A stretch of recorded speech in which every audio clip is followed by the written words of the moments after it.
Et oui, nouvelle vidéo, nouveau, nouvelle ou nouveau? Je sais pas.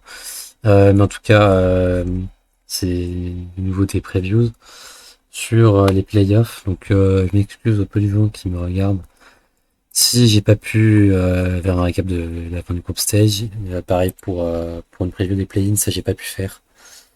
Par contre, enfin, voilà, maintenant je peux faire le récap des play-ins. De toute façon, on va en parler parce qu'il y a eu des surprises. Et avant ça, on va regarder un truc qui m'attriste quand même. Là, vous on en parle d'Hilario. On déjà, il y a ça, le fait que Fnatic gagnait 9-3 et que voilà. Après, il y a ça. Et vous j'en ai des larmes aux yeux, hein. Vraiment, c'est une humiliation. Alors, autant ils ont déjà perdu contre T1 en off-season. Ils ont pris un 13-0, mais les gars, il n'y avait pas Booster. C'était Sévir qui jouait à sa place. Alors, j'ai pas que Sévir est un mauvais joueur, hein. Au contraire, c'est un très très bon joueur. Mais il a pas autant d'expérience que Booster, par exemple. Et du coup, ça a joué en défaveur de l'équipe. Mais en plus, c'était un off-season, donc en fait, on s'en bat totalement les couilles. Là, c'est en saison régulière. Fnatic, ils ont fini quatrième de leur groupe, ça leur ressemble vraiment pas. Et puis au final, ils se sont fait laver le cul. Euh,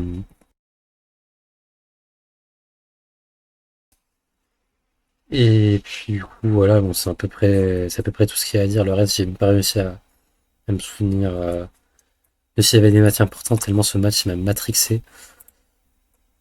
Euh, donc ils ont commencé les play-ins, ils ont même fini les play-ins. Donc toutes les équipes de Tier 2, sauf SGE, ont réussi merde, à gagner leur premier match. SGE, c'est ceux qui étaient en LCQ, donc en soi, c'est un peu normal s'ils ont perdu leur premier match, même si c'était contre GX. Mais c'est là qu'on voit quand même que GX, ils ont un profil un peu particulier, c'est-à-dire que de manière globale, les joueurs sont bons. Et puis à Jesse. Jesse, alors dès qu'il est arrivé en VCT, moi je me suis dit putain, heureusement que qu'ils ont pris Jesse et pas l'autre. Mais en fait, bon, parce que l'autre était nul, hein. Mais en fait, Jesse, donc JS, plus comme vous voulez, c'est un profil qu'on retrouve chez pas mal de joueurs, comme par exemple Runner aussi, où c'est trop fort pour du tier 2, mais c'est trop faible pour du tier 1. Et du coup, en tier 1, il sera en équipe bas de tableau, tout ça. Mais au final, c'est un peu ce qu'on a retrouvé chez lui. C'est pour ça que pour moi, il a un peu dominé tout le BO. Même s'ils ont. SGE a quand même réussi à accrocher GNTX. Et puis au final, GX a gagné. Puis après, si on regarde, alors ils se sont fait arracher contre FUT. Quand j'ai arraché, alors bon, c'est pas non plus. Voilà, c'est honorable, mais c'est pas non plus exceptionnel leur performance. Puis au final, après, ils se sont fait arracher par Fnatic. Mais bon, Fnatic sont pas en grande forme non plus. Ils ont perdu contre Enterprise. En plus, ils avaient le momentum, hein. Ils avaient vraiment le momentum, 13-3, tout ça, c'était là. Puis ensuite, alors ils ont réussi à accrocher, mais pas non plus. Ils ont pas non plus très bien accroché. Et Fnatic, je sais pas, pour moi maintenant, enfin. J'aime pas dire ça, mais c'est devenu une équipe vraiment top tier et tout. Maintenant, c'est du bas de tableau, ça m'attriste. Navi, pareil, ils avaient du potentiel et ils ont pas réussi à accrocher. Ils ont, ils ont fait revenir Kolosha, ils ont bench Sivov, ça a pas marché au final. C'est dommage. En plus, Sivov, c'est un bon joueur, hein. Je sais pas je sais pas comment ça a pu en arriver là. Le potentiel du roster est là pourtant, hein. Ça jouait bien en début de stage et tout, 2-0 chute, enfin contre chute, ça jouait bien. Je sais pas si c'est passé exactement pour s'en arrive là. Pacifique, on n'en parlera pas parce que bon, se faire humilier comme ça contre une équipe de tier 2, voilà. Mais PCF, non, c'est vraiment une équipe cette année qui était vraiment à chier. À mon avis, c'est la fin, enfin, c'est la fin de PCF sur le jeu. Et je dis honnêtement, hein, parce que le contrat, ils vont pas l'avoir à nouveau. Fnatic, je pense qu'ils peuvent avoir de nouveau un contrat avec Riot. Même si bon, là cette année c'était vraiment une déception de leur part. M8 aussi, alors M8, ils avaient fait des changements qui étaient pas déconnants. Ouais, on va regarder là. Puis en fait au final, alors donc ton kick mini glyph, euh, mini sur le duelist ça fonctionnait bien. Ils ont fait revenir Prox qui était un bon joueur. Bipool avait mis sur la sentinelle, c'était bon, c'est pas déconnant non plus. Et je sais pas. Je sais pas ce qu'ils ont vu qui marchait pas avec Bipo, mais du coup ils l'ont bench. Ils ont fait venir Hyber qui est un bon joueur, hein. Et, euh, et en fait, ce que je trouve dommage, c'est que s'ils avaient fait un changement, s'ils ont fait un changement comme ça, ils auraient dû le faire plus tôt. Parce que du coup, bah, on se retrouve avec une situation qui est pas mauvaise, enfin qui est pas bonne étant donné que le roster du coup il est instable, vu que c'est un changement de dernière minute. Parce que le match qu'ils ont fait contre EP, ok. Ok, parce que j'ai cru que j'ai oublié s'ils avaient joué Bipo ce match-là, visiblement non. Mais sinon c'est dommage. Mais pareil, alors je pense pas qu'ils auraient un contrat l'année prochaine. Mais il y a quand même une possibilité. Ça m'étonnerait qu'on commence à les voir performer dans enfin, performer dans le tiers 2 peut-être, mais les voir déjà dans le tiers 2 tout court. Eternal Fire, pareil, je pense que c'est un peu la fin sur le jeu. Parce que le contrat, ils l'auront pas à nouveau, hein. Et alors, Team Heretics, peut-être qu'ils auront un contrat, mais j'y crois pas. De toute façon, c'est aussi la fin un peu d'Heretics. C'est-à-dire que le roster, là, à part Cauchemaras, les joueurs, c'est leur troisième saison ensemble. Faut se rendre compte quand même, hein. Donc, FUT s'est qualifié, encore heureux. Mais FUT pour moi, c'est bon, presque qualifié aux Champions, hein. Enfin, Heretics ne peut pas les rattraper. Mais bon, Heretics ne peut pas les rattraper. Donc Heretics, c'est fin de course à mon avis. À moins une grosse connerie de BPL ou Liquid. De toute façon, en fait, alors, Carmine peut espérer faire quelque chose. Liquid peut faire quelque chose. En fait, toutes les équipes qui ne sont pas en rouge, plus Carmine, peuvent espérer faire quelque chose. Même Heretics, même Heretics.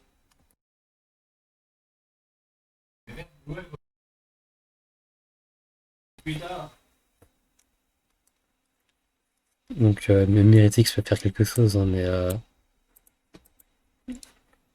même si ouais, c'est pas gagné. Si pour moi c'est se qualifier aux Champions, c'est vraiment une fraude. Euh, et Carmine, pour qu'ils puissent se qualifier, il faut faire top 2 en fait. Donc ils ont leur chance, mais c'est un peu mort. Et à mon avis, les équipes qui seront qualifiées, donc il y aura Vita, il y aura FUT, ça c'est sûr. Et après, potentiellement peut-être BBL et Carmine. Et je vois mal Liquid se qualifier. Mais on va revenir sur ça après. Parce qu'il y a probablement une équipe tier 2 qui sera qualifiée aux Champions aussi. Donc Fireflux, IGE ou Enterprise. Enterprise a plus de chance, mais encore. C'est même pas sûr à 100%. On va regarder un peu les playoffs. Donc les playoffs, déjà, on aura Liquid Fut. Pour moi, Fut ont un plus haut potentiel que Liquid. Enfin, de toute façon, Fut a l'avantage des points, tout ça. Ils gagnent un match, ils sont quasiment sûrs d'être qualifiés. Ils vont en upper, ils sont. Non, ils sont pas forcément qualifiés en upper, mais en fait, si, presque. Mais après, je vous dis, il y a peut-être une équipe de tier 2 qui se qualifiera, hein. On sait pas. On va faire un peu des pick-em. Donc, je pense que Chute a plus de chances de Liquid déjà de se qualifier aux Champions, mais aussi de gagner le match. Parce qu'ils sont sur une meilleure dynamique. Alors, Liquid, en fait, faut comprendre que ils sont qualifiés, ils ont fait euh, 3 victoires de défaite. Donc, ils sont sur la même dynamique que Chute, mais Chute, ils sont échauffés. Ils sont échauffés, ils ont un peu, ils ont roulé sur tout le monde en upper bracket play-in. Et comme ils sont échauffés, bah, du coup, je pense qu'ils ont un meilleur potentiel que Liquid. Liquid, sont pas hyper en forme, faut pas se mentir. Et pareil pour Enterprise. Alors Enterprise ont leur chance, mais Vitality a un meilleur potentiel que Enterprise. Les joueurs ont plus d'expérience de manière globale. En plus, chez Enterprise, il y a un joueur qui a 16 ans. Alors, c'est un 2010, il est plus jeune que moi. Donc, c'est vraiment ses premiers pas en VCT. Il peut performer comme il peut. Tufo qui est. À ce moment-là, bon, bah, c'est pas de chance, hein. Euh, Après, alors Carmine Vita, c'est là que ça va être plus difficile. Moi, je vois quand même bien Vita se qualifier. Ça, moi, ça m'étonnerait pas. Puis alors, Fut, pareil pour moi, Fut aura une meilleure dynamique que BBL. Et on retrouvera Vita en grande finale. À mon avis, ça se passera comme ça. Évidemment, j'ai pas la science absolue ou je sais pas quelle connerie. Pour Liquid SGE, alors je suis désolé pour Diamelinho qui est un joueur que j'apprécie. Alors, je le connais pas personnellement, hein, mais c'est un joueur que j'apprécie. Donc je suis désolé pour lui, mais merde. Je pense que Liquid va gagner. Et après EP et Fireflux, je pense que Enterprise ont leur chance, ont plus de chances de l'emporter. Et je pense même qu'ils vont gagner contre BBL. Parce que BBL, à mon avis, ils vont le choc. Pour Carmine Corp Liquid, je pense que Carmine Corp a plus de chances de l'emporter. Et même contre Enterprise. Et après, ouais, je vois bien, du coup, Vita, Cassé et Fut aux Champions. Et après, pour la dernière équipe, donc probablement BBL. À mon avis, c'est comme ça que ça va se passer. Euh, Moi, en tout cas, j'y crois pour les 4 équipes. Après, voilà, c'est BBL choke et Carmine Corp choke, tout ça. Il y a un monde où Team Heretics se qualifie, par exemple. Ouais, on n'est pas à l'abri d'une surprise comme ça, même si moi qui suis un peu un petit hater de, merde, de Heretics, et je pense que Vita va gagner le stage. Je suis un peu un hater de Heretics, j'ai pas forcément envie de les voir aux Champions. Et les plays auront lieu à Barcelone. Bon, c'est notable. On a déjà des équipes qualifiées aux Champions, donc EDG pour la Chine et Piperex pour la région Pacifique. Et on est presque sûr d'avoir Zilla Gaming par exemple, d'avoir aussi G2 et NRG. Donc vous savez quoi, on va un peu regarder. Hop, on va fermer ça. Ça, on s'en bat les couilles maintenant. Donc, les points aussi, on s'en bat les couilles. Je vous ai dire montrer. Hop, hop, et hop. Pardon, je fais exprès. Euh, Par exemple, leur énergie, je sais pas comment ils s'en sortent, mais ils sont quasiment sûrs d'être qualifiés. Ils sont quasiment sûrs d'être qualifiés. Ils ont, si on regarde bien, hein, ils sont dans les premiers. Ben en fait, Léviathan, c'est sûr parce qu'ils ont gagné un Masters. Puis après, le reste, on est sûr qu'ils se qualifient. Donc G2 et NRG, enfin, ils dominent vraiment la scène américaine. Mais il faut voir où ça en est. Que ouais, a priori ouais, les play-ins sont même pas encore finis. Euh, et bon, énergie pour moi c'est direct Champions. G2 c'est sûr, mais le potentiel de G2 au Champions ça va être catastrophique. Alors là, je le dis sincèrement, hein, sans être éditeur de G2, alors je suis éditeur de G2, mais je sais que G2 va aller aux Champions, mais va pas faire grand-chose. Et NRG, pareil. NRG, c'est un très bon potentiel maintenant en régional, mais en, en international, c'est plus si fort que ça, en fait. Mais oui, globalement, ils ont tous une chance de se qualifier. Il me semble excusez-moi, que Léviathan s'est un peu fait exploser par NRG. Mais je suis même pas sûr. Sinon, comme je vous l'ai dit, euh, bah, il y a peut-être moyen par exemple, Undred Thieves se qualifie. Donc, bon, c'est pas Latam, c'est NA, mais bon. De ce côté-là, il y aura sûrement G2, Undred Thieves, Léviathan et NRG. Il y a un monde où il y a peut-être G2 ou NRG qui se qualifie pas si ça n'arrive pas à remporter tous leurs matchs et du coup, par exemple, Loud passe devant. Mais bon, on l'a vu sur les points ici. Loud, ils sont quand même assez bas.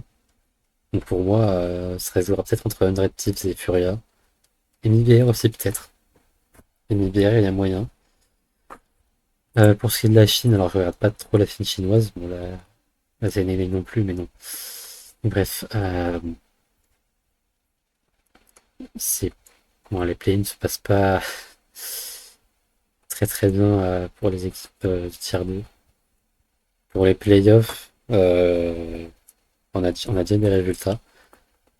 Pour moi, BLG, c'est un peu la fin de leur ère. Xila, eux, ils sont en train de monter en puissance un peu. Tracy Sport, on ne les reverra pas.